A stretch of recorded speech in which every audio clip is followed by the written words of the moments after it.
Hello, everyone. My name is Mo Fagan.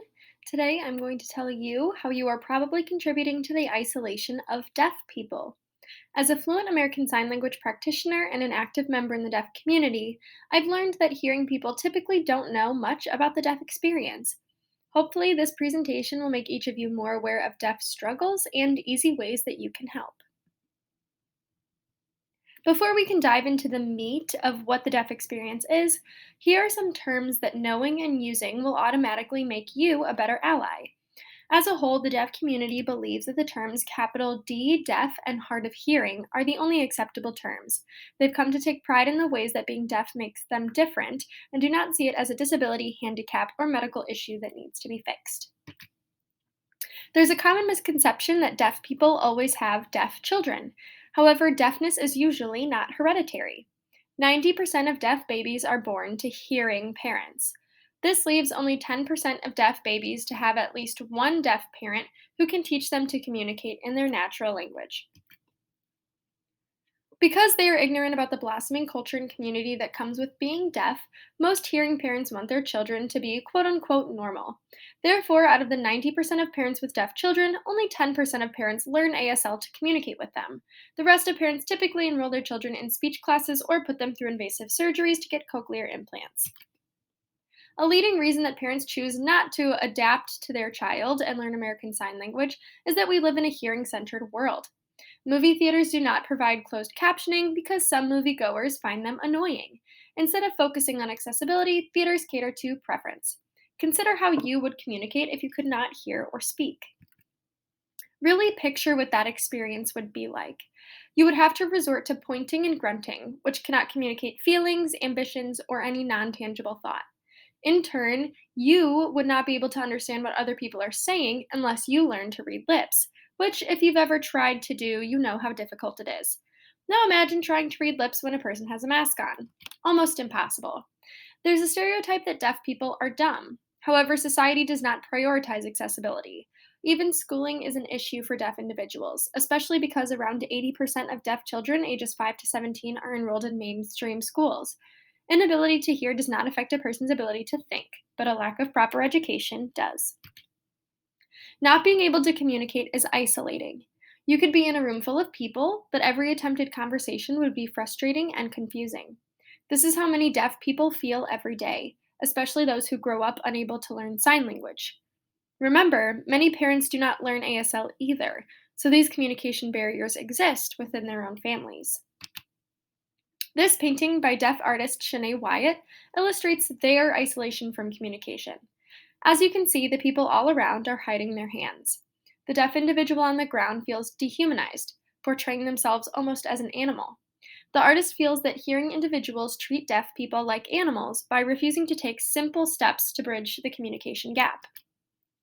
In contrast, this artist, Nancy Rourke, portrays what happens when people sign. Signing brings color and expression into this artist's life. The more signing hands there are, the more color overtakes the dark and gloomy background. For those who know the ASL alphabet, you'll notice these hand shapes are not meaningless. The top row says hope. Now, if altruism is not a good enough reason to learn ASL, here are some other reasons. First, you can communicate in a noisy area like a party or a club. No more shouting over loud music to ask people where the bathroom is. Conversely, you can continue to talk to your friends in quiet spaces, like a library, without disturbing others. You can talk underwater. You can talk with your mouth full. Stimulate your brain by learning a new language. ASL is an English based language, so it is comparatively easy to learn if you are fluent in English. Basically, learning ASL is easier than most languages, will make you smarter, and opens the door for communication in multiple settings. Additionally, knowing more than one language looks good on a resume. American Sign Language could easily be the skill that makes you the choice candidate for your dream job. Even learning the basics can make you conversational in sign language. So, studying ASL is sure to improve your range of communication and may even improve your professional career.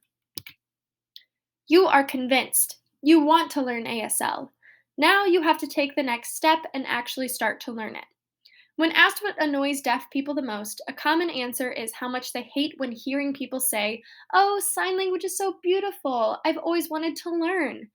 Then, when the deaf person runs into them again years later, the hearing person still has not taken any initiative to sign.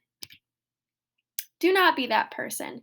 There are basics of ASL that a person can easily learn in just a few hours of practice.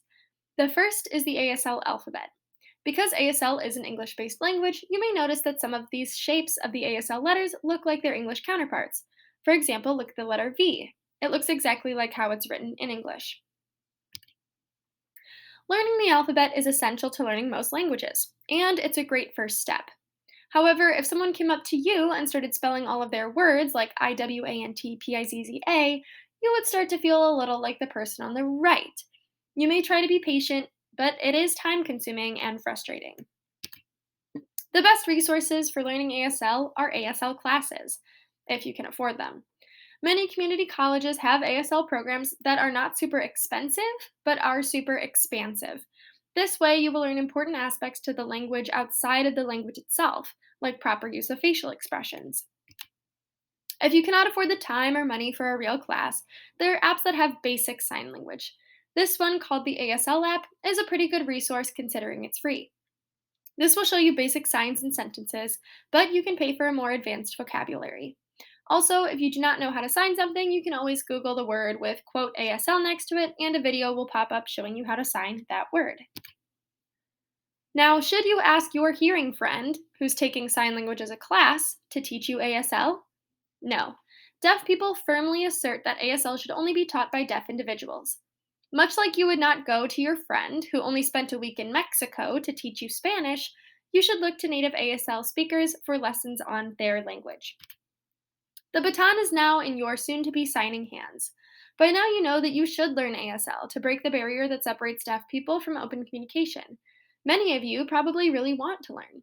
If you want more resources for learning ASL, they are just a Google search away. Thank you.